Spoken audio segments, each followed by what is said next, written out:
The late afternoon sun bathed the park in a serene glow, children's laughter echoing through the open field, a scene of innocence and peace.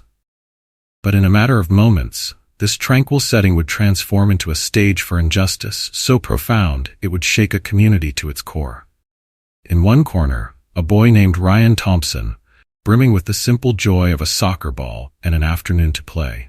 In another, Officer Victor Hayes, burdened with biases he refused to confront, fueled by instincts that mistook innocence for guilt. What began as a child's carefree afternoon would spiral into an act of cruelty that no one present would ever forget.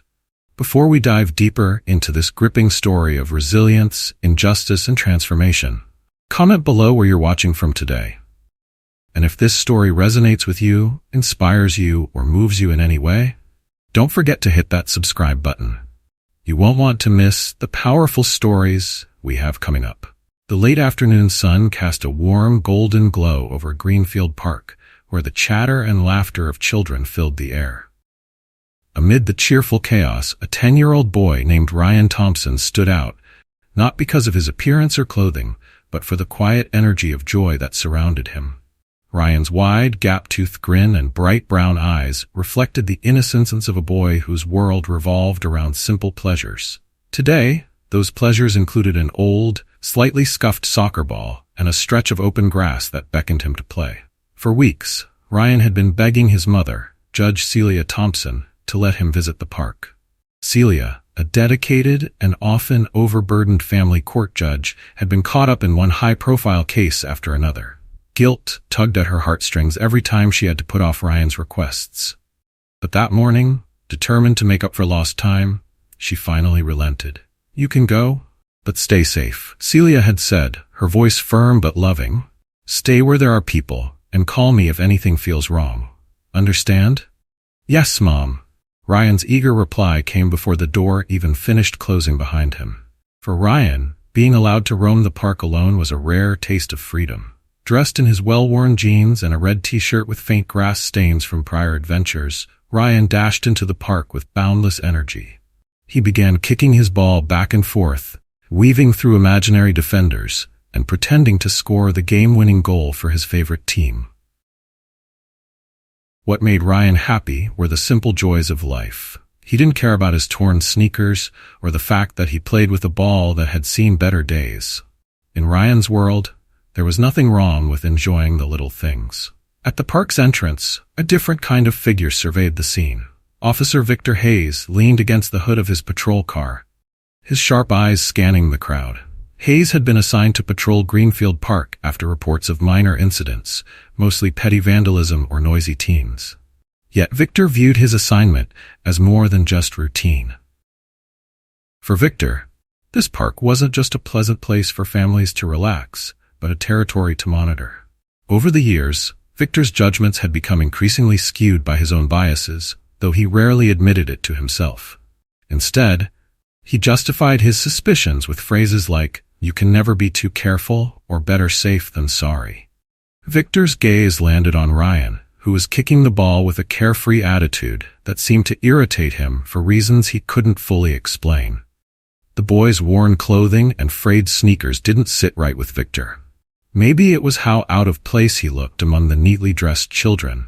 Or maybe it was something more straightforward and insidious. "I bet he doesn't even live around here," Victor muttered to himself. As Ryan's laughter carried across the park, Victor felt an uneasy irritation twist inside him. He straightened up, brushing imaginary dust off his uniform, and began walking toward the boy.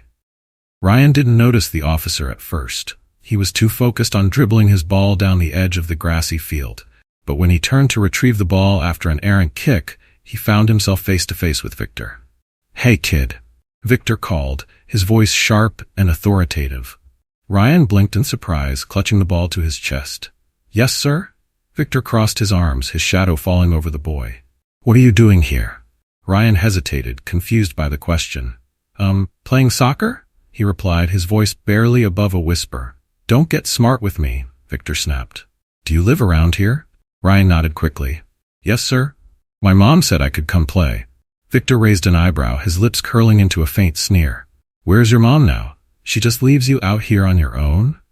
Ryan hesitated again, unsure how to respond. He took a small step back, clutching his ball tighter. Victor stepped forward.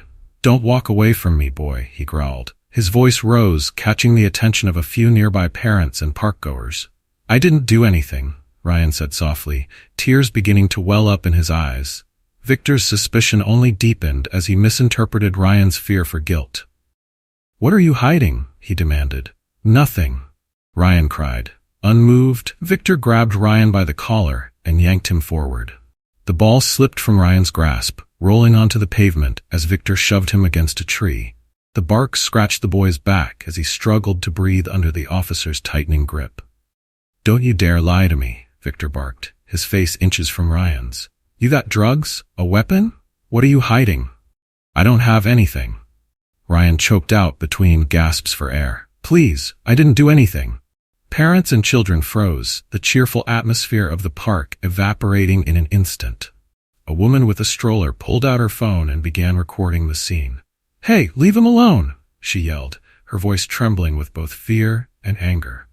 Other onlookers joined in. "He's just a kid," someone shouted. Victor, however, seemed oblivious to the growing outrage around him. He slammed Ryan to the ground, pinning him with one knee.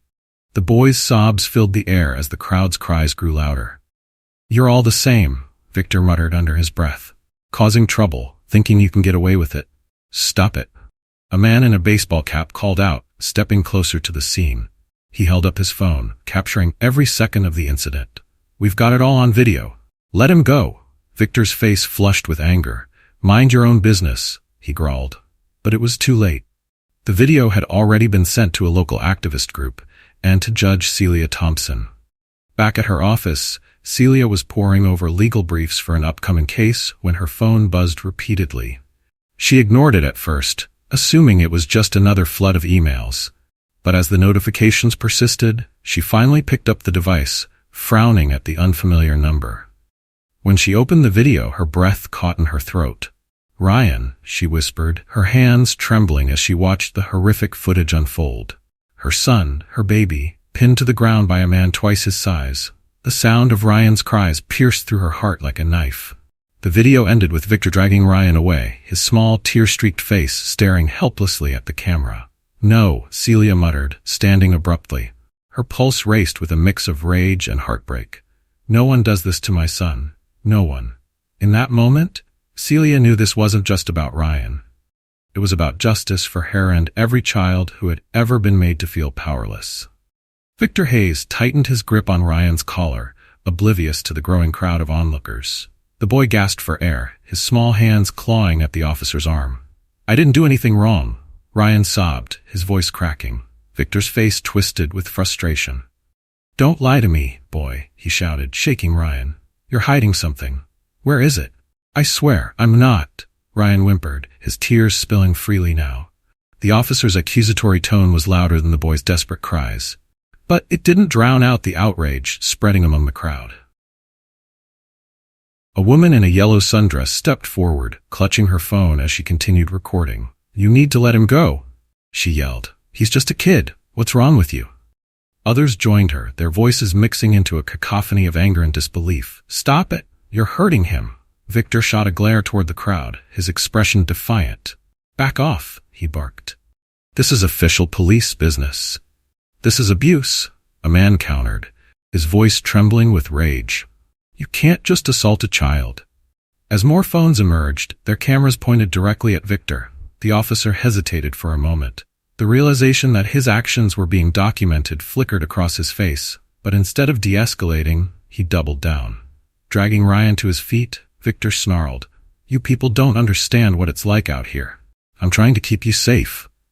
Ryan stumbled as he was yanked upright, his legs barely holding him steady. The boy clutched his chest, his breath shallow and uneven. His soccer ball lay forgotten on the ground, a silent witness to the chaos. Among the crowd, Michael Brown, a local activist and amateur journalist, had been recording the entire incident from the start. His hands trembled with a mix of anger and determination as he captured every second of Victor's actions. Michael knew what he was witnessing wasn't just an isolated event. It was a symptom of a much larger problem, a system that allowed unchecked power to run rampant. As Victor continued to hold Ryan in a tight grip, Michael took a deep breath and shouted, "We've got this on video. You can't get away with this." Victor's head snapped toward Michael, his face flushed with anger. "Mind your business. This is my business." Michael shot back. "And it'll be everyone else's business by tonight." The officer's grip on Ryan finally loosened, and the boy dropped to the ground, clutching his chest as he gasped for air. A kind woman from the crowd rushed forward with a bottle of water, kneeling beside Ryan as she tried to comfort him. "You're okay now," she whispered, her voice trembling. "You're safe." Ryan looked up at her, his tear-streaked face filled with confusion and fear. "Why did he do that?" he whispered, his small voice barely audible. The woman didn't know how to answer. Instead, she gently stroked his shoulder and said, "It wasn't your fault, sweetheart. None of this is your fault." Victor, meanwhile, was retreating to his patrol car, his face a mixture of fury and unease. He could feel the stares of the crowd boring into him, their judgment as palpable as the sweat beading on his forehead. Sliding into the driver's seat, Victor slammed the door shut and gripped the steering wheel tightly. His mind raced, replaying the events that had just unfolded. "They'll forget," he muttered to himself. "They always do." But a nagging voice in the back of his mind whispered otherwise. This time felt different. The crowd's reaction, cell phones, and defiant shouts all pointed to a storm brewing on the horizon. Victor shook his head, trying to dismiss the unease creeping into his chest. "I did my job," he told himself. "That kid was probably up to something. They always are." Yet, no matter how hard he tried to convince himself, the image of Ryan's terrified face lingered in his mind. Across town, Celia Thompson was still in her office, deep in preparation for a major custody case scheduled for the next day. Her phone, lying face down on her desk, buzzed again and again with incoming notifications. Annoyed by the constant interruptions, Celia finally picked up the device, intending to silence it. But as her eyes scanned the screen, her annoyance turned into confusion. The messages were from an unknown number, accompanied by a video file and a brief caption. "You need to see this. It's about your son." Frowning, Celia clicked on the video. What she saw made her blood run cold. The image of Ryan pinned to the ground by a uniformed officer filled the screen. His cries for help, his desperate pleas, it was all there, captured in painful detail. "No," Celia whispered, her voice trembling. Her hands gripped the edges of her desk as the video played on, showing the officer dragging Ryan away while the crowd shouted in protest. By the time the video ended, Celia was shaking with a mix of rage and heartbreak. Her son, her precious boy, had been treated like a criminal for no reason other than being in the wrong place at the wrong time. Celia's mind raced. As a judge, she had spent her career fighting for justice and protecting the vulnerable. Yet here she was, confronted with the stark reality that the very system she had dedicated her life to was capable of such cruelty. "No one does this to my son," she muttered, her voice low but resolute. "No one." Celia grabbed her coat and rushed out of her office, her heels clicking against the marble floors of the courthouse. As she drove home, her thoughts swirled with plans and possibilities. She would find out who that officer was. She would demand accountability. And she would make sure Ryan knew he wasn't alone. By the time she arrived home, Ryan was sitting on the couch, his small frame dwarfed by a thick blanket draped over his shoulders. His soccer ball sat on the floor at his feet, its once vibrant colors muted by scuffs and dirt. Celia knelt before him, gently cupping his face in her hands. "Baby, what happened?" she whispered, though she already knew the answer. Ryan's eyes filled with fresh tears as he buried his face in her shoulder. "He hurt me, Mama," he sobbed. "I didn't do anything, and he hurt me." Celia's jaw tightened, her tears mingling with her rage. She held Ryan close, whispering words of comfort and promising him the one thing she knew she could deliver: justice. "This isn't over," she said softly but firmly, her voice a mix of sorrow and steel. "I promise you, Ryan, this isn't over." By the time the sun set that evening, the video of Ryan's assault at Greenfield Park had spread across social media like wildfire. Hashtags like #Justice for Ryan and Stop Police Brutality were trending, and the footage had been shared by countless activists, community leaders, and even celebrities. In their townhouse living room, Celia sat beside Ryan, gently stroking his hair as he lay curled up on the couch. The boy had finally fallen asleep after hours of sobbing, clutching his soccer ball like a lifeline. Celia watched him with a mix of heartbreak and fury, her mind consumed by the image of her son gasping for air under Victor Hayes' grip. Her phone buzzed incessantly on the coffee table, each new notification bringing another message of support or outrage from friends, colleagues, and even strangers. Celia picked up the phone, scrolling through the flood of messages. One stood out, a direct message from Michael Brown, the man who had filmed the incident. Judge Thompson, my name is Michael Brown. I was at the park today and recorded what happened to your son. I've sent the video to a local activist group and they're already organizing. If there's anything I can do to help, please let me know. Your son didn't deserve this. Celia's fingers hovered over the keyboard for a moment before she replied. Thank you, Michael. Your video will make a difference. I promise you, this officer won't get away with what he did to my son. Her resolve hardened. She wasn't just a mother fighting for her child. She was a judge with the power to bring about real change. The next morning, Celia woke early, determined to begin her battle for justice. She contacted her old friend and colleague, District Attorney Mark Ellis. They had worked together on several high-profile cases, and if anyone could help her hold Victor Hayes accountable, it was Mark. Celia, Mark greeted her over the phone, his voice laced with concern. I saw the video. How's Ryan holding up?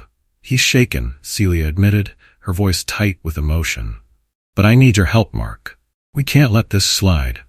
That officer needs to be held accountable. Mark sighed heavily. You know how these cases go, Celia? The police union will push back hard. They'll do everything they can to protect their own. I don't care, Celia replied firmly. This isn't just about Ryan. It's about every child who's been dehumanized by a broken system. If the union wants a fight, they'll get one. Mark agreed to take on the case, and the wheels of justice began to turn. The first step was to officially file charges against Victor Hayes. Assault, child endangerment, and civil rights violations topped the list.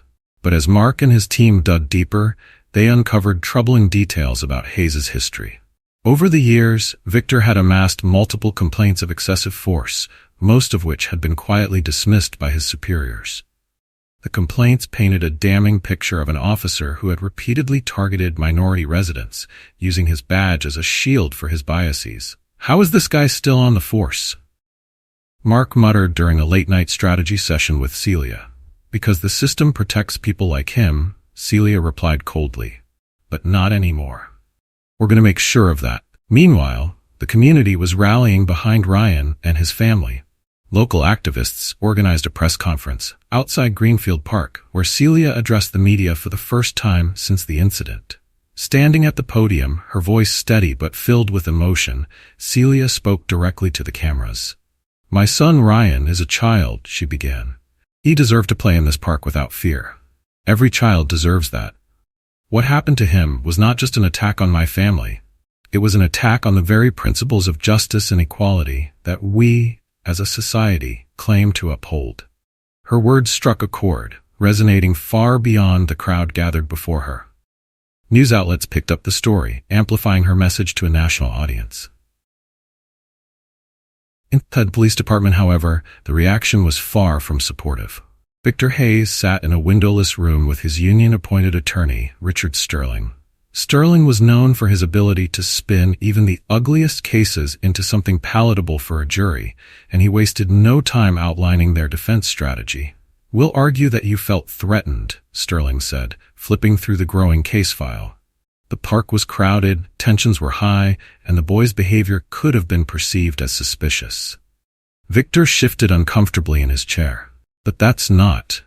It doesn't matter what actually happened, Sterling interrupted. What matters is what we can make the jury believe.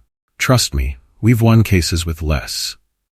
Victor nodded, but unease gnawed at him. Deep down, he knew that Ryan hadn't done anything wrong, and that his own biases had fueled his actions. But admitting that, even to himself, felt impossible. As Celia and Mark prepared for the legal battle ahead, Ryan struggled to make sense of what had happened to him. His once cheerful demeanor had been replaced by a quiet sadness. He avoided the park, even when Celia offered to take him there herself, One evening, Celia found Ryan sitting on the floor of his room, staring blankly at his soccer ball. She knelt beside him, her heart aching at the sight of her usually lively son so subdued. "Talk to me, baby," she said gently. "What's going on?" Ryan hesitated, his small hands fidgeting with the hem of his shirt. "I don't feel safe anymore, Mama," he whispered. "What if he comes back?" Celia wrapped her arms around him, holding him close. "He won't," she promised, her voice steady despite the storm of emotions inside her. "I'll make sure he can't hurt anyone else, ever again."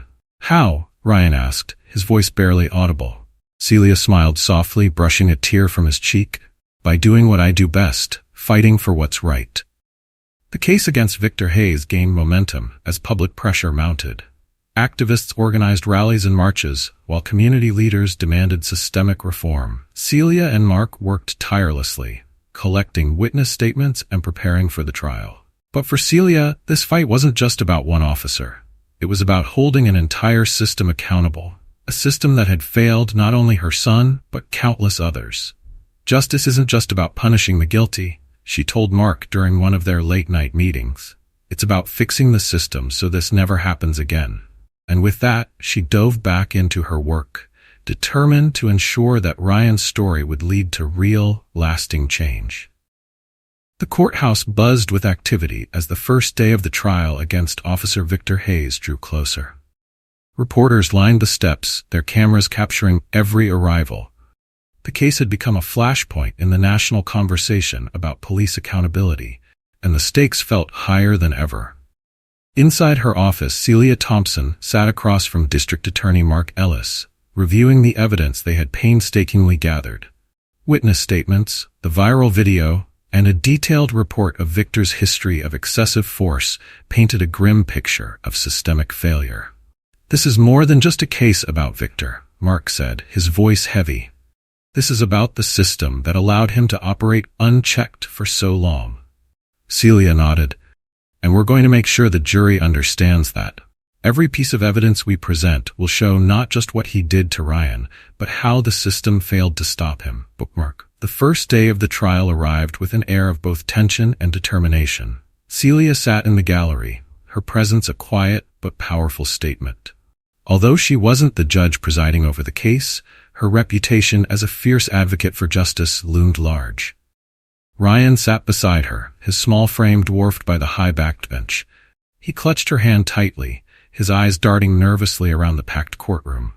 "You're brave, just by being here," Celia whispered to him, her voice steady. "Remember, no matter what happens, you've already done so much." Ryan nodded, though his grip on her hand didn't loosen. The prosecution, led by Assistant District Attorney Evelyn Carter, opened with the now infamous video of Victor's assault on Ryan.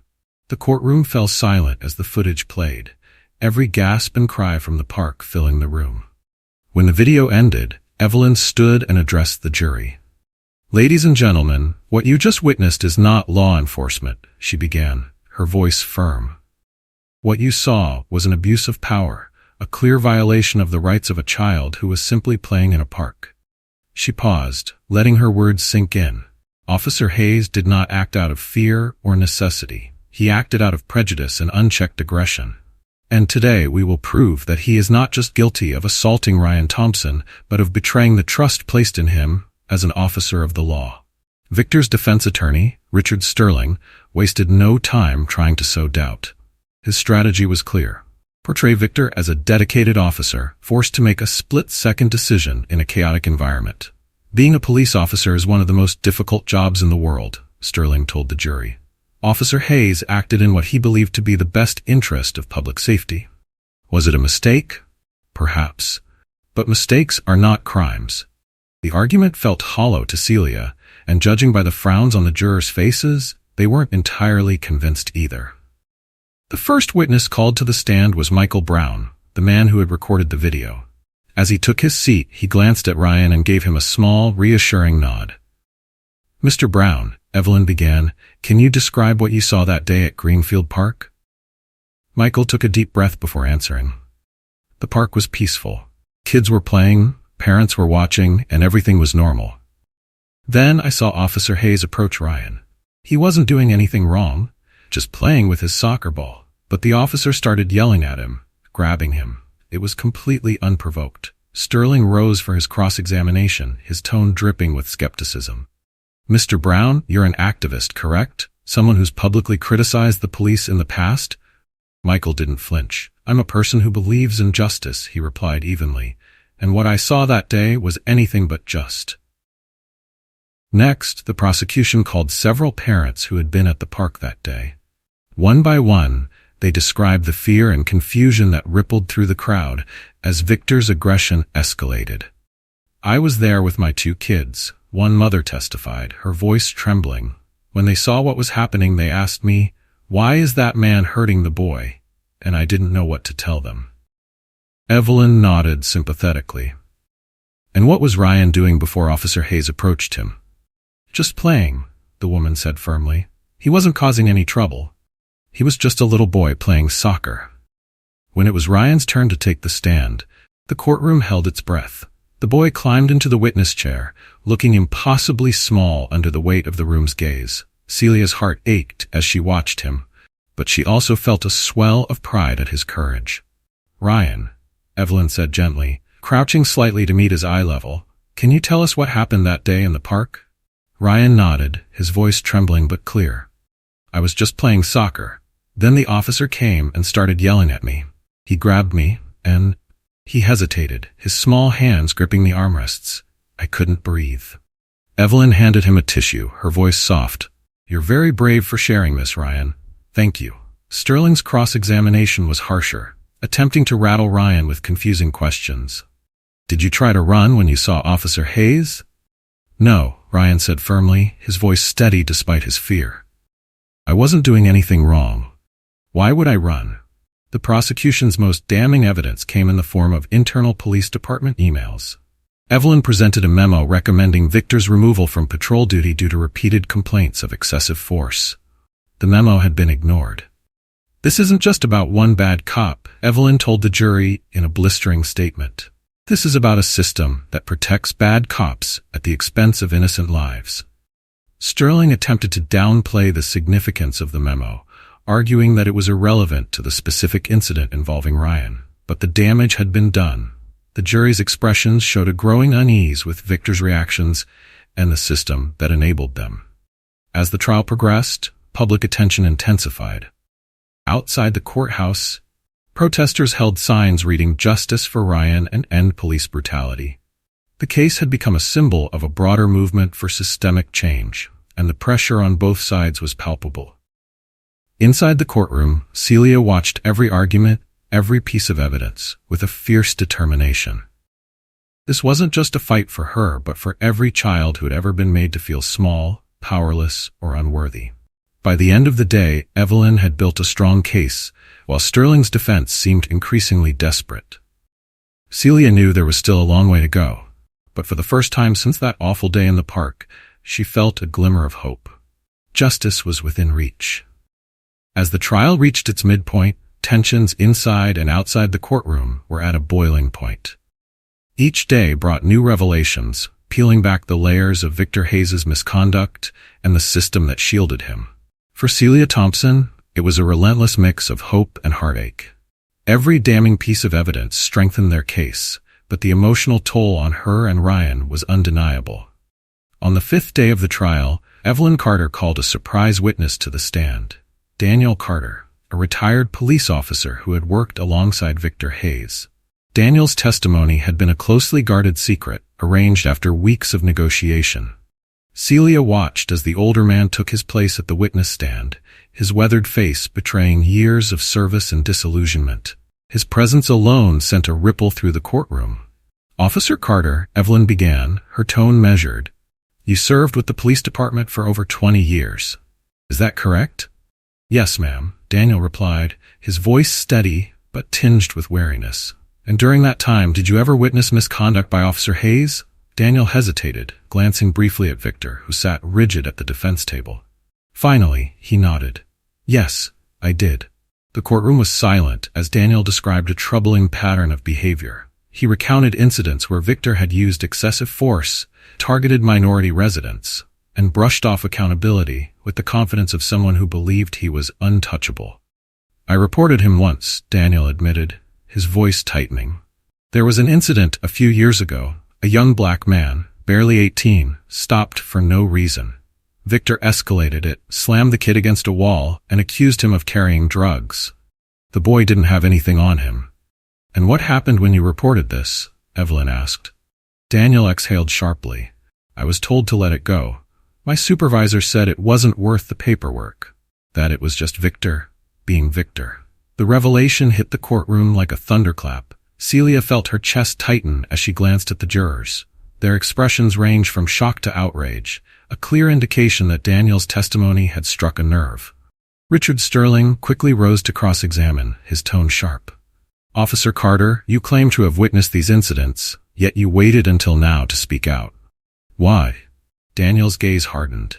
"Because I believed in the system. I thought it would correct itself. But seeing that boy," he nodded toward Ryan, "and what happened to him, I couldn't stay silent anymore." Sterling attempted to poke holes in Daniel's credibility, suggesting he was motivated by guilt or bitterness toward the department. But the retired officer held his ground, his words unwavering. Outside the courtroom, the testimony sent shockwaves through the community. News outlets played clips of Daniel's account on a loop, highlighting his damning words. "I couldn't stay silent anymore." Activists seized on the moment, organizing a massive rally outside the courthouse that evening. Hundreds gathered, holding signs that read, "Silence is complicity and justice for Ryan." Speakers took turns addressing the crowd, their voices ringing out with calls for accountability and systemic change. Michael Brown, the activist who had recorded the original video, took the stage. "This isn't just about one officer," he told the crowd. "This is about every officer who stayed silent, every supervisor who ignored complaints, and every system that allowed this to happen. But we're not staying silent anymore. We're demanding justice for Ryan and everyone like him." Inside the Thompson home, the atmosphere was quieter but no less charged. Ryan sat at the kitchen table, his eyes focused on a drawing he had been working on for hours. It was a picture of the park, filled with children playing and laughing. In the corner of the page, he had drawn himself holding a soccer ball, his mother standing protectively beside him. Celia walked over, placing a hand on his shoulder. "That's beautiful, baby," she said softly. Bookmark. Ryan looked up at her, his eyes filled with a mix of determination and uncertainty. "Do you think the park will ever feel like that again, Mama?" Celia knelt beside him, meeting his gaze. "It will," she promised, "because we're going to make sure it does. Not just for you, but for every child who deserves to feel safe." The next day in court, Evelyn introduced another crucial piece of evidence. Internal emails from the police department, obtained through a whistleblower. The emails revealed that multiple supervisors had received complaints about Victor Hayes over the years. One memo even warned that his behavior was becoming a liability, recommending his removal from patrol duty. Yet, time and again, those warnings were ignored. "This isn't just about one officer," Evelyn told the jury. "This is about a system that enabled him, a system that chose to protect its own interests over the safety of the people it's supposed to serve." Sterling objected, arguing that the department's failures were irrelevant to Victor's individual actions. But the damage was done. The jury had seen enough to understand that this case was bigger than Victor Hayes. It was about an entire structure that needed accountability.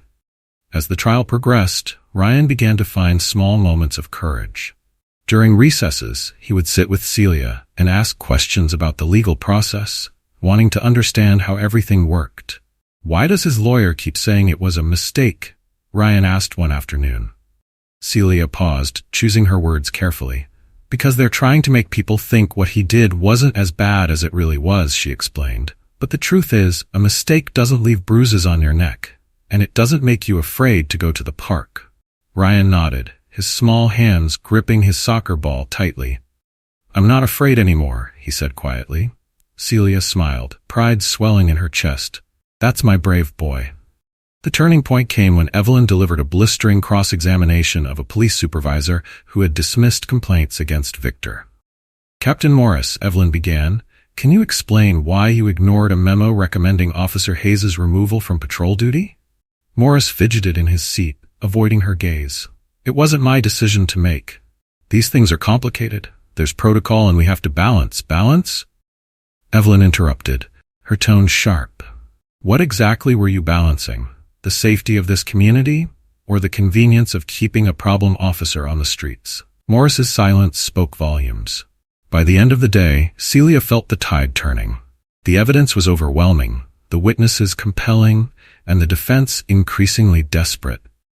But as much as she wanted to feel hopeful, she knew better than to count on a system that had failed so many before. Sitting with Ryan that evening, she pulled him close and whispered, "No matter what happens, we've done everything we could. And that's what matters." Ryan leaned into her embrace, his voice soft but resolute. "We're going to win, Mama? I know we are." Celia smiled, her heart swelling with both love and determination. She would see this fight through to the end for Ryan and justice. The courtroom was packed to capacity as the prosecution prepared to unveil its most shocking evidence yet. Evelyn Carter had hinted during opening arguments that the trial wasn't just about Victor Hayes's actions. It was about systemic failures. Now, she was ready to prove it. "Your Honor," Evelyn began, standing confidently before the judge and jury, "we'd like to introduce an internal report from the Greenfield Police Department dated 2 years ago. This report outlines repeated complaints against Officer Hayes, including allegations of excessive force and discriminatory behavior. Most significantly, it includes a recommendation from a senior officer that he be removed from patrol duty." The judge nodded, granting permission. A large screen displayed the report, and Evelyn read from it. "Officer Victor Hayes has shown a consistent pattern of behavior that raises concerns about his fitness for duty. Multiple incidents involving excessive force have been documented, disproportionately affecting minority residents. It is recommended that Officer Hayes be reassigned or placed on leave, pending further evaluation." The courtroom buzzed with murmurs as the weight of the evidence sank in. Celia Thompson, sitting in the gallery with Ryan by her side, clenched her fists. This was the smoking gun they had been waiting for, an explicit acknowledgement from within the department that Victor was a liability. Evelyn turned her attention to the stand, where Captain Denise Alvarez, a high-ranking officer in the department, sat as the prosecution's key witness. Unlike many others who had closed ranks to protect the department, Captain Alvarez had chosen to speak out. "Captain Alvarez," Evelyn began, "you were not involved in the decision to ignore this report, correct?" "That's correct," Alvarez replied. "I only became aware of it after the fact. And when you did, what was your reaction?" Alvarez hesitated for a moment, then said, "I was appalled. The recommendation was clear, and the decision to ignore it put our community and Officer Hayes in harm's way." Evelyn nodded. "So, in your professional opinion, had the recommendations in this report been followed, could the incident involving Ryan Thompson have been prevented?" "Yes," Alvarez said firmly. "If Officer Hayes had been reassigned or properly disciplined, this would never have happened." Richard Sterling rose for cross-examination, his expression steely. "Captain Alvarez," he began, "you've testified that you weren't involved in this decision. So isn't it true that you're speculating about what might have happened had these recommendations been followed?" Alvarez met his gaze evenly. "It's not speculation to say that patterns of misconduct, when unchecked, escalate. That's exactly what happened here." Sterling pressed on, trying to portray Alvarez as someone looking to shift blame away from the department, but her composure didn't falter. When the cross-examination ended, Evelyn leaned toward Celia at the prosecution's table and whispered, "She was solid. This changes everything." Outside the courthouse, the reaction was immediate. Protesters rallied in even greater numbers, emboldened by the new evidence. Signs reading "End the cover-ups and reform the system" filled the streets. One sign, held by a young girl no older than Ryan, read, "If they knew, why didn't they stop him?" The question haunted Celia as she watched from the courthouse steps. It wasn't just about Victor Hayes. It was about every officer, every supervisor, and every policy that allowed him to remain on duty, despite countless warnings. At home that evening, Celia found Ryan sitting at the kitchen table with a notebook open in front of him. "What are you working on, sweetheart?" she asked, ruffling his hair. Ryan hesitated, then pushed the notebook toward her. Inside were sketches and notes, his way of processing everything he had been through. "This is how I felt at the park," he said, pointing to one drawing of a dark shadow looming over a small figure holding a soccer ball. "And this is how I want it to feel again," he added, showing her another drawing of a bright, sunny park filled with happy children. Celia's heart ached as she looked at the drawings. "You're so brave, Ryan," she said, pulling him into a hug, "and you're helping make sure the park can feel like that again, not just for you, but for everyone." The trial resumed the next day with renewed intensity. Evelyn called additional witnesses, including community members who testified about their own experiences with Victor Hayes. One by one, they painted a damning picture of a man who had used his badge to intimidate and harm those he was sworn to protect. "I didn't think anyone would believe me," one young man said, his voice trembling as he recounted an encounter with Victor 2 years earlier. "He stopped me for no reason, searched me, and accused me of stealing. When I told him I hadn't done anything, he shoved me against a wall and said, 'You people are all the same.'" Evelyn turned to the jury. "And did you file a complaint?" "Yes," the man replied, "but nothing ever came of it." The jury's faces grew grimmer with each testimony, the weight of the evidence becoming impossible to ignore. Meanwhile, Sterling's defense strategy began to unravel. His attempts to portray Victor as a dedicated officer, making a mistake under pressure, rang increasingly hollow in the face of overwhelming evidence. Sterling's frustration was evident during his cross-examinations, his tone growing sharper and his questions more pointed. But the witnesses remained steadfast, their accounts unwavering. In the Thompson home, the weight of the trial was taking its toll. Ryan's once bright demeanor had dimmed, and even Celia found herself struggling to stay optimistic. One evening, as they sat together on the couch, Ryan looked up at his mother and asked, "Do you think they'll believe us, Mama? Do you think we'll win?" Celia hugged him tightly, her voice steady despite the tears threatening to spill. "I think the truth is on our side, baby. And as long as we have that, we have hope." By the end of the week, Evelyn delivered a powerful summation of the evidence. Standing before the jury, she addressed them with a mix of passion and conviction. "This case isn't just about Ryan Thompson," she said. "It's about a system that allowed Officer Hayes to act without accountability for years. It's about the countless other victims who never got their day in court. And it's about the opportunity to send a message that abuse of power will not be tolerated. Not in this community, and not anywhere else." Celia watched as the jury listened intently, their expressions serious and thoughtful. For the first time, she allowed herself to believe that justice might genuinely be within reach. As the court adjourned for the day, Ryan squeezed her hand and whispered, "I think they heard her, Mama. I think they know the truth now." Celia smiled through her tears, kissing the top of his head. "I think you're right, baby. I think they do." The courtroom atmosphere grew more tense as the trial reached its final week. Evelyn Carter's case against Victor Hayes was nearly complete, and the jury had been presented with a damning account of systemic failures, abuse of power, and deeply rooted prejudice. But just as the prosecution seemed to have laid everything bare, an unexpected development turned the trial on its head. On the 8th day of proceedings, Evelyn announced a new witness, a retired police officer named Harold Whitaker. Whitaker had served on the force for over 25 years before retiring in quiet frustration over the department's failure to address internal corruption. His decision to testify had been a last-minute revelation, and his presence sent a ripple through the courtroom. Victor Hayes sat stiffly at the defense table, his jaw tightening as Whitaker took the stand. The retired officer carried himself with the quiet authority of someone who had seen far more than he cared to admit. "Mr. Whitaker," Evelyn began, her tone respectful, "can you tell us about your history with the Greenfield Police Department?" "I served as an officer for 27 years, Whitaker replied, his voice deep and measured. "During that time, I worked alongside Officer Hayes for several years.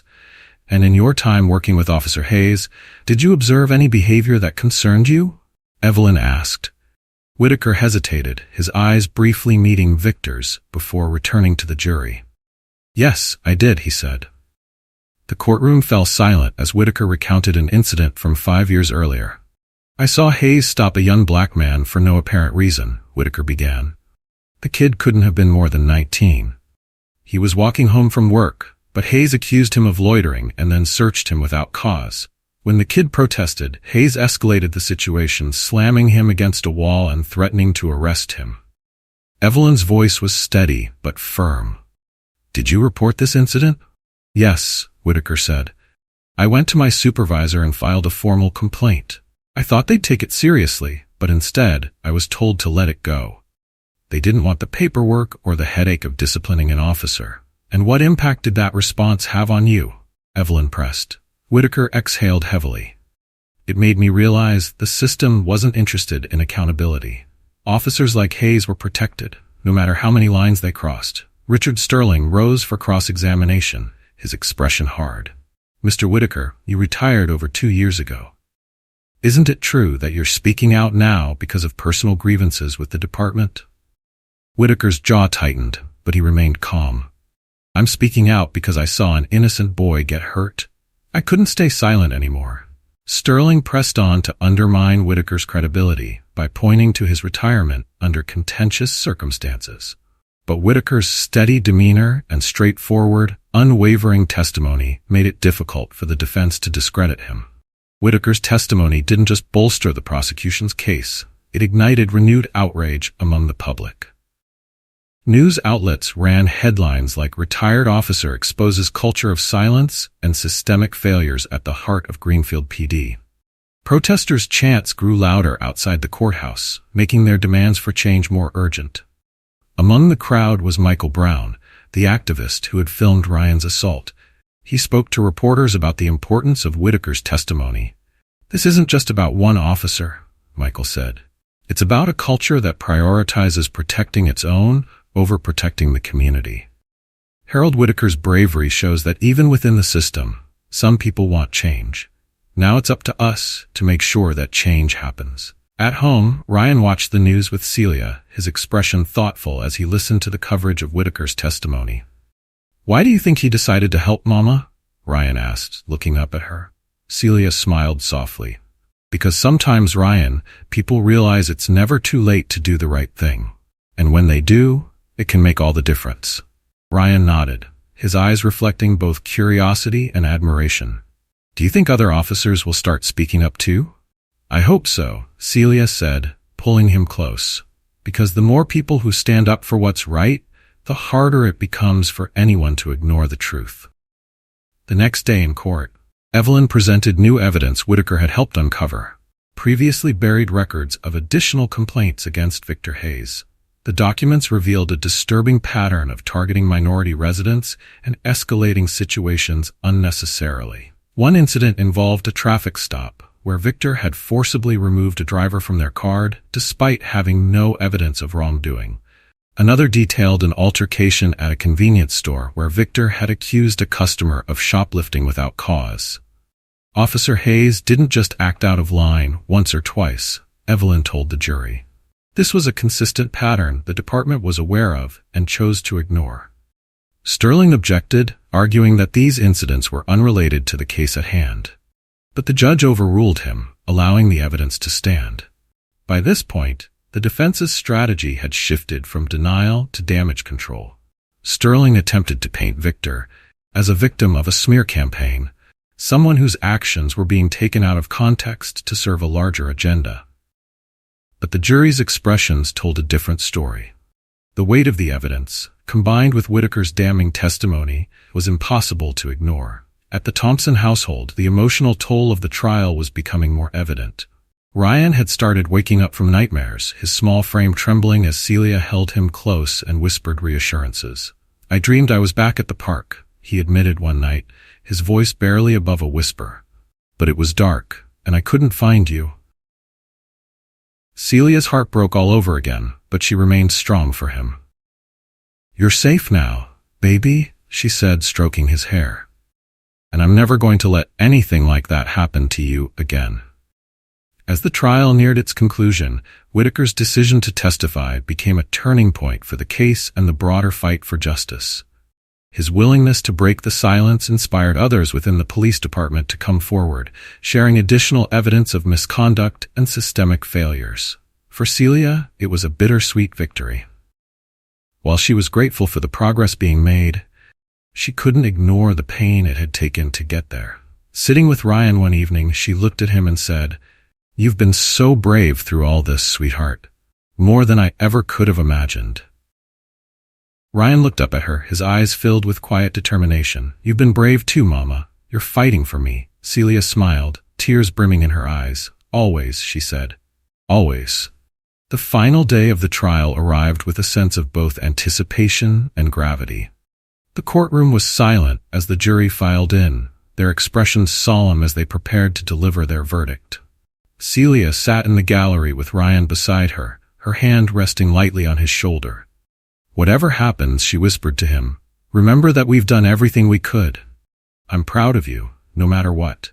Ryan nodded, his tiny hands clutching his mother's for reassurance.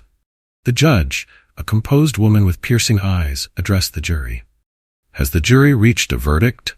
The foreperson, a middle-aged woman with a steady voice, stood and nodded.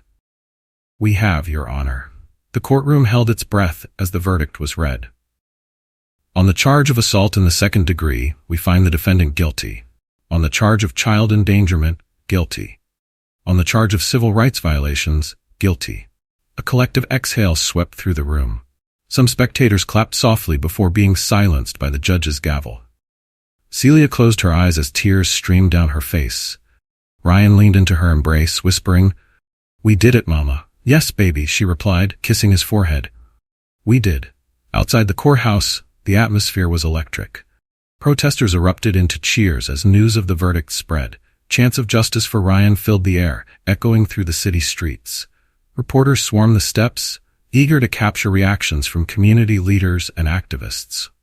Michael Brown, who had become one of the most prominent voices in the movement, stood before a cluster of microphones.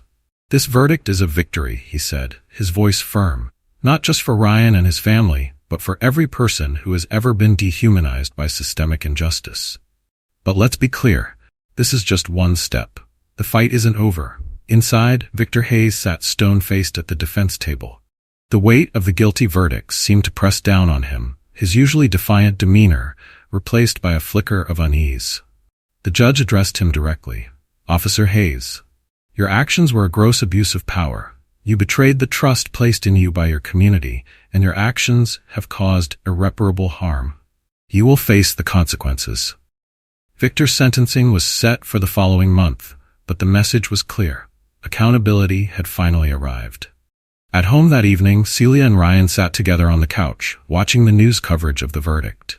Clips of the trial, the protests, and interviews with community leaders filled the screen. Ryan turned to his mother, his voice tentative. "Does this mean it's over now?" Celia wrapped an arm around him, her expression thoughtful. "It means we've taken a big step forward, but the work must be done. This verdict isn't just about us. It's about ensuring this doesn't happen to anyone else." Ryan nodded, his small face resolute. "I want to help," he said quietly. "You already have," Celia replied, kissing his head. "Just by being brave enough to tell your story." The ripple effects of the trial were immediate. The Greenfield Police Department came under federal investigation, with several senior officials resigning in the wake of damning revelations about their handling of misconduct complaints. Captain Denise Alvarez emerged as a surprising ally in the push for reform. Speaking at a press conference, she didn't mince words. "The system isn't broken," she said, her voice steady. "It's working exactly as designed, and that's the problem. It's time to redesign it." Her statement struck a chord, inspiring other officers to act as whistleblowers. The department implemented sweeping changes, including mandatory bias training, the establishment of independent oversight boards, and a zero-tolerance policy for excessive force. The park where the incident had occurred became a symbol of resilience and change. Under community pressure, the city invested in renovations, new playground equipment, increased lighting, and a memorial garden. At the park's entrance, a plaque was installed bearing an inscription that read, "In honor of Ryan Thompson, whose courage and resilience inspired a community to stand for justice and equality. May no child ever face the injustice he endured. And may we strive always to build a better world." Ryan and Celia attended the park's reopening ceremony as honored guests. Standing beside the mayor, Ryan held a pair of scissors to cut the ceremonial ribbon. As children flooded the park, their laughter filling the air, Ryan looked up at his mother. "It feels better now," he said softly. Celia crouched beside him, her eyes glistening with pride. "Because of you, baby," she said. "Because of you." Bookmark. In the weeks following the trial, Celia and Ryan began to find moments of normalcy again. Therapy sessions helped Ryan process his trauma, while Celia threw herself into advocacy work, partnering with organizations focused on police reform and racial justice. One evening, Ryan surprised his mother by joining her at a community forum. When it came time for public comments, he stood and approached the microphone, his tiny hands trembling slightly. "I was 10 years old when it happened," he began, his voice steady despite his nerves. "I didn't understand why someone who was supposed to protect me could hurt me. But I've learned something since then. Change doesn't happen if we stay silent. It happens when we speak up and demand it." The room erupted into applause, and Celia felt tears sting her eyes. Her boy, once so timid and scared, was finding his voice. Meanwhile, Victor Hayes faced his reckoning. Sentenced to 10 years in prison for his crimes, he spent his days reflecting on the choices that had led him there. At first, he clung to his resentment, blaming everyone but himself for his downfall. However, counseling sessions forced him to confront the truth. His therapist asked pointed questions, challenging him to examine his actions and the beliefs that fueled them. "Why do you think you reacted the way you did to Ryan?" the therapist asked during one session. Victor hesitated, his usual defensiveness cracking. I don't know. Maybe I thought he was like the others, the kids who run, who cause trouble. And did Ryan do anything to make you feel threatened?" Victor couldn't answer. The silence was deafening. Years later, Ryan returned to the park with his mother, now a confident teenager with a deep sense of purpose. Standing before the plaque bearing his name, he traced the engraved words. "Do you think things are better now?" he asked Celia. She smiled, placing a hand on his shoulder. "They're better because of people like you, Ryan, people who refuse to give up." As Ryan walked across the grassy field, soccer ball in tow, Celia watched him with pride and hope. The fight wasn't over, but for the first time in years, she allowed herself to believe in the possibility of lasting change. Months after the trial, the Thompson family's story continued to ripple far beyond Greenfield. National media picked up on the case's broader implications, sparking conversations about police reform and racial justice across the country. For Celia and Ryan, life slowly returned to a new normal, though their experiences left a permanent mark on them both. Celia balanced her demanding career as a judge with her growing role as an advocate for systemic reform. She became a frequent speaker at conferences and community events, using her platform to push for law enforcement policy and practice changes. At one event, Celia stood before an audience of activists, parents, and policymakers, her voice steady but passionate. "What happened to my son should never have happened," she began. "But the truth is, Ryan's story isn't unique. Too many families have experienced the same pain and betrayal of trust. We must stop treating these incidents as isolated cases and start addressing the systemic issues that allow them to happen." Her words were met with a standing ovation, and Celia felt renewed purpose. Meanwhile, Ryan began finding his voice in the fight for justice. Encouraged by his mother and the community that had rallied around him, he took small but significant steps toward healing and advocacy. Ryan's classmates began seeing him in a new light at school, not just as the boy who had been hurt, but as someone who had inspired change. Teachers invited him to speak during assemblies, where he shared his story with honesty and courage. "I was scared," he admitted during one such event. "But my mom told me being brave doesn't mean you're not afraid. It means you stand up even when you are. And that's what we all must do. Stand up for what's right, even when it's hard." His classmates listened intently, some wiping away tears as they clapped for him. At home, Ryan and Celia found ways to celebrate small victories together. One evening, as they sat on the couch watching a news segment about police reform initiatives inspired by their case, Ryan turned to his mother with a thoughtful expression. "Do you think we made a difference?" he asked. Celia smiled, pulling him close. "I don't think, baby, I know. Because of you, more kids will feel safe playing in the park. More families will have hope. That's a difference no one can take away." Ryan nodded, his eyes reflecting both pride and humility. "I just did what you taught me," he said softly. The community's response to Ryan's courage was overwhelming. Letters poured in from families across the country, many sharing their own stories of injustice and thanking the Thompsons for their strength. One letter, written by a mother in a small Midwest town, stood out to Celia. "Dear Judge Thompson, I saw your son's testimony during the trial, and it brought me to tears. My son went through something similar last year, but we didn't have the resources or the courage to fight back. What you and Ryan have done gives us hope. Please don't stop. You're fighting for all of us." Celia folded the letter carefully, placing it in a drawer alongside others like it. Each one was a reminder of the broader stakes of their fight and the countless lives they had touched. The reforms sparked by Ryan's case began taking shape in tangible ways. The Greenfield Police Department implemented new policies to rebuild community trust. Officers were required to undergo rigorous bias training, and independent oversight boards were established to handle misconduct complaints. Community leaders worked to foster stronger relationships between law enforcement and residents, organizing events where officers and citizens could engage in open dialogue. At one such event, Ryan hesitantly approached a young officer named Linda Park, who had recently joined the force. "Hi," Ryan said, his voice cautious but curious. "Are you one of the good ones?" Linda smiled warmly, crouching to meet his eye level. "I try to be," she said. "And I'm here because of kids like you, Ryan. You make us all want to do better." Ryan studied her for a moment before nodding. "Then keep trying," he said simply. For Victor Hayes, life behind bars was far from the authority and power he once wielded. At first, he clung to resentment, blaming everyone but himself for his conviction.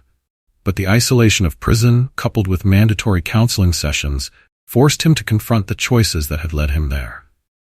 One day, during a session with his therapist, Victor was asked a pointed question. "Do you believe what you did to Ryan was justified?"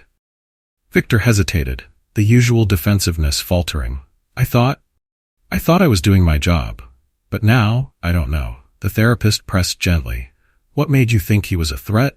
Did Ryan's actions give you a reason to feel unsafe?" Victor didn't answer immediately. For the first time, he was forced to reckon with the biases that had driven his actions. Slowly, he began to acknowledge that his decisions had been fueled by prejudice, not duty. Years later, Ryan, now a teenager, returned to the park where it had all begun. The once familiar field looked different, with its new playground equipment and fresh coat of paint. But what struck him most was the plaque bearing his name near the entrance. Tracing the engraved words with his fingers, Ryan turned to Celia, who stood beside him. "Do you think this helped?" he asked. Celia smiled, her voice filled with warmth and pride. "It helped because it reminds people of what's possible when we don't give up. You've shown them that one voice can make a difference." Ryan nodded, a quiet confidence settling over him. "I want to keep helping," he said. "And you will," Celia replied. "In your way, in your own time." As Ryan grew older, he became a passionate advocate for justice, using his platform to educate others about equality and reform. He spoke at schools, community forums, and even national conferences, sharing his story and urging others to take action. At one such event, Ryan stood before a packed auditorium, his voice clear and firm. "We can't change the past," he said, "but we can shape the future. And that future starts with us, standing up, speaking out, and refusing to let fear or prejudice win." The audience rose to their feet, applauding as Ryan stepped off the stage. Celia watched from the sidelines, her heart swelling with pride. Her boy, once so small and scared, had grown into a beacon of hope, a reminder that even in the darkest moments, change was possible. Years had passed since the trial that changed Ryan Thompson's life. What began as a moment of fear and injustice had blossomed into a movement that reshaped Greenfield and communities across the nation. For Ryan and Celia, the fight for justice had evolved from a personal battle into a shared mission that brought purpose and hope to their lives. One sunny afternoon, Ryan stood on the stage of a university auditorium. He was the keynote speaker at a national civil rights conference and the youngest to hold the honor. Looking out at the sea of faces, students, activists, and leaders from all walks of life, he took a deep breath before beginning. "When I was 10 years old," he started, his voice steady. "I learned how fragile safety can feel, how quickly innocence can be taken away. But I also learned something else. I learned that when people stand together and refuse to back down in the face of injustice, they can change the world." The audience hung on his every word as Ryan shared his journey, from the traumatic day in the park to the courtroom. "My story isn't unique," he said, his gaze sweeping the room. "There are countless Ryans, children and families who face the same injustices daily. What's unique is what we do about it. Do we stay silent, or do we act?" The crowd erupted into applause when he finished, giving him a standing ovation. As Ryan stepped off the stage, he saw Celia waiting for him in the wings, her smile radiant with pride. "You were incredible," she said, pulling him into a hug. "Because of you," he replied. Back in Greenfield, the changes sparked by Ryan's case continued to take root. The police department, once a symbol of distrust, had transformed. New leadership emphasized accountability and community engagement, and officers like Linda Park worked tirelessly to rebuild relationships with residents. At a town hall meeting, Celia joined Linda and other community leaders to discuss progress. "We're not perfect," Linda admitted, addressing the room, "but we're trying. And with your help, we'll keep trying until we get it right." Celia took the microphone next, her voice firm but warm. "Reform isn't a one-time event, it's a journey. And that journey requires all of us to stay engaged, to hold each other accountable, and to keep pushing forward. Because justice isn't just a goal, it's a responsibility." For Victor Hayes, life in prison had become its own journey. The man who had once refused to see his faults now spent his days reckoning with them. In one of his final counseling sessions, his therapist posed a question that lingered in his mind. "What would you say to Ryan if you had the chance?" Victor didn't answer immediately. When he finally spoke, his voice was quiet. "I'd say I'm sorry, and that I wish I could take it back." Though Victor knew he might never have the chance to say those words to Ryan directly, the admission was the first step toward understanding the harm he had caused and the change he needed to make within himself. Meanwhile, Ryan and Celia strengthened their bond, finding joy in the little things that had once felt impossible. They spent afternoons at the newly renovated park, where Ryan, now a skilled soccer player, often joined neighborhood kids for impromptu games. One day, as Ryan dribbled the ball across the grass, Celia sat on a nearby bench, watching with pride and nostalgia. A young boy approached her, holding a drawing he had made of the park. "Are you Ryan's mom?" The boy asked shyly. Celia smiled, taking the drawing. "I am." "This is beautiful, thank you. My mom says Ryan's fearless," the boy continued. "I want to be brave like him." Celia's heart swelled. "You already are," she said gently. "And as long as you remember that, you'll do great things." Years later, Ryan stood before the newly named Ryan Thompson Park for a special ceremony. The city had chosen to commemorate his story by renaming the park in his honor, ensuring that future generations would remember the lessons learned from his experience. As the ribbon was cut, Ryan glanced at the plaque near the entrance, the words engraved deeply into its surface.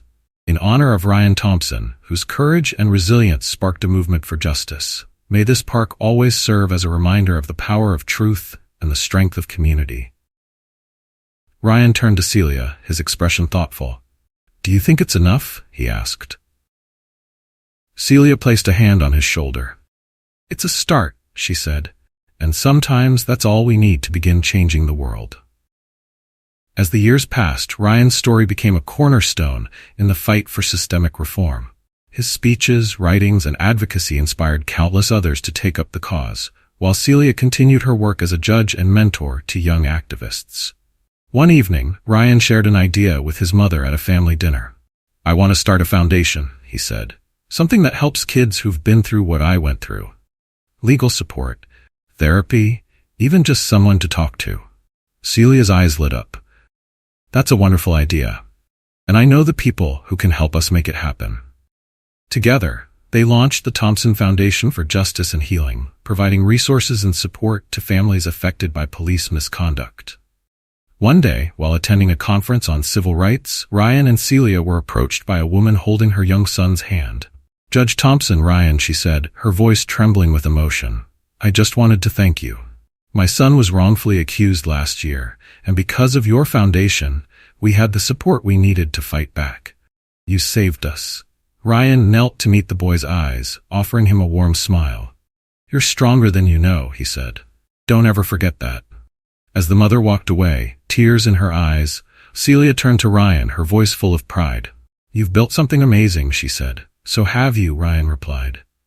Ultimately, the story of Ryan and Celia Thompson became more than just a tale of injustice. It became a testament to the power of resilience, community, and the unwavering belief that change is possible. Though the fight for equality and accountability continued, their legacy was a beacon of hope, lighting the way for future generations.